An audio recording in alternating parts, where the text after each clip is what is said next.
Good morning students. आज मैं आपको पार्ट 3 ज़मीन की भूख समझाने जा रही हूँ, जिसके लेखक हैं लियो टॉल्स्टॉय।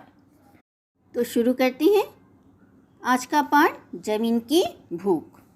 महेश्वर ने कड़ी मेहनत से गांव के संपन्न किसानों के बीच अपना स्थान बनाया था। हरे भरे खेत, पशुधन और नौकर चाकर उसकी संपन्नता का बखान करते थे। उसे भी यह सब देखकर बड़ी खुशी होती और मन के किसी कोने में दबा उसका अहंकार भी पुष्ट होता। उसकी संपन्नता गांव के अनेक लोगों को फूटी आँख न सुहाती थी। वे ऊपर से विनम्र बने रहते, परंतु अवसर मिलने पर उसे नुकसान पहुंचाते।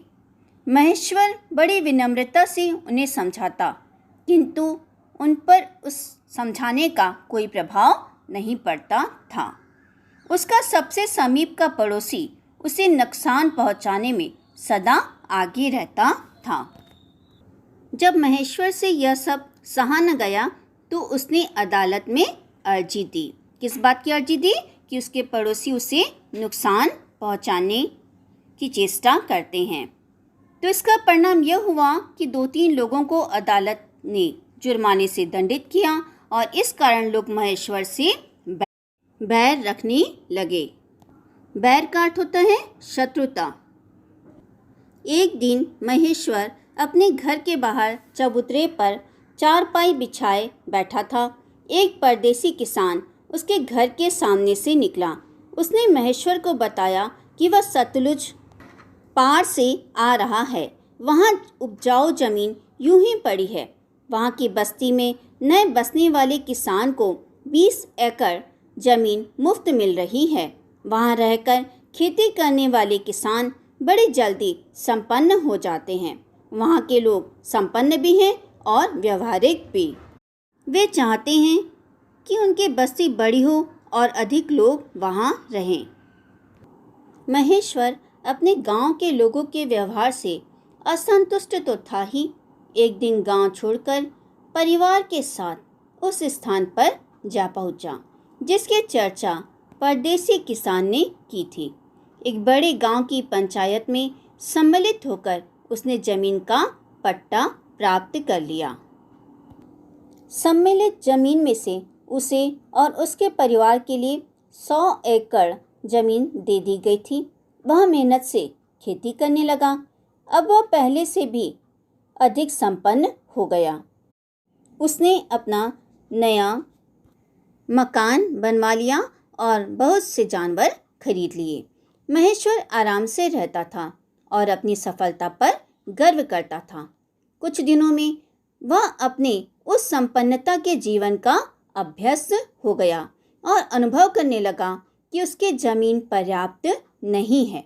यदि कुछ और जमीन होती तो वह और अधिक सुख सुविधा का जीवन व्यतीत करता। यह मनुष्य का स्वभाव है कि उसको जितना सुख मिलता है वह उससे अधिक सुख प्राप्त करने की कामना करने लगता है। थोड़ा समय यूं ही बीत गया। एक दिन किसी सौदागर ने, सौदागर कहते हैं व्यापारी को, तो एक दिन किसी सौदागर ने रात्रि व्यतीत करने के लिए महेश्वर के किवाड़ खटखटाए और अपना प्रयोजन बताया। महेश्वर प्रेम पूर्वक उसे भीतर लाया, उसके लिए बिस्तर लगाया और उसे भोजन करवाया। सौदागर महेश के व्यवहार से बहुत प्रभावित हुआ और वे लोग बातचीत करने लगे। जमीन और खेती बाड़ी की चर्चा हुई। सौदागर ने उससे बताया कि वह नेतानी नदी के उस पार से आ रहा है। वहाँ इतनी अधिक उपजाऊ जमीन खाली पड़ी है कि जितने चाहे लेकर जोत लो।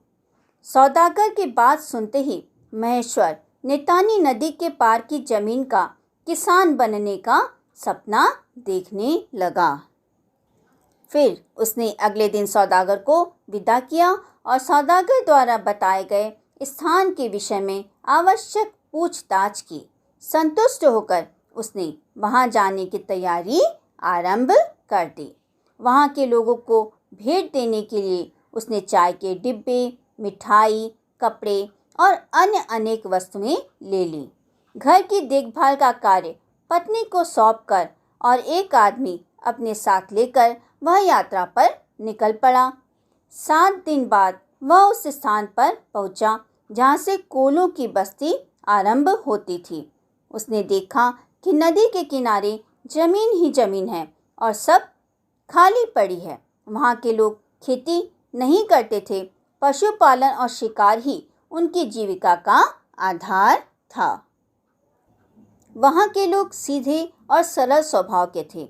महेश्वर ने साथ लाई वस्तुओं की भेंट देकर उन लोगों को खुश कर दिया और दुभाषियों के द्वारा, दुभाषियों कहते हैं दो भाषा को जानने वाले, तो दुभाषियों के द्वारा महेश्वर ने अपने वहाँ पहुँचने का उद्देश्य उन्हें बता दिया।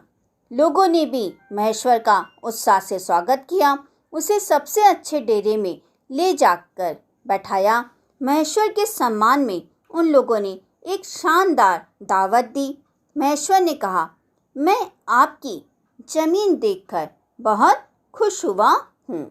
हमारे यहाँ ज़मीन की कमी है और वह आपकी ज़मीन की तरह उपजाऊ भी नहीं है।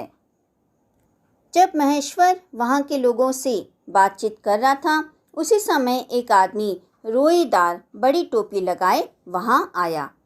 सब उसके सम्मान में खड़े हो गए। दुभाषी ने बताया कि यही हमारा मुखिया है। मुखिया कहते हैं नेता या सरदार को, तो दुभाषी ने बताया कि यही हमारा मुखिया है। महेश्वर भी उसके सम्मान में खड़ा हो गया। उसने तुरंत अपने सामान में से बढ़िया बढ़िया चीज़ें निकाली और मुखिया को भेंट कर दी। मुखिया ने महेश्वर की भेंट सहर्ष स्वीकार कर ली। सहर्ष का अर्थ होता है हर्ष सहित। तो मुखिया ने महेश्वर की भेंट सहर्ष स्वीकार कर ली। लोगों ने मुखिया को महेश्वर के आने का उद्देश्य बता दिया। बच्चों, आज का पाठ मैं यहीं समाप्त करती हूँ। इसके आगे का पाठ मैं आपको अगले वीडियो में समझाऊंगी।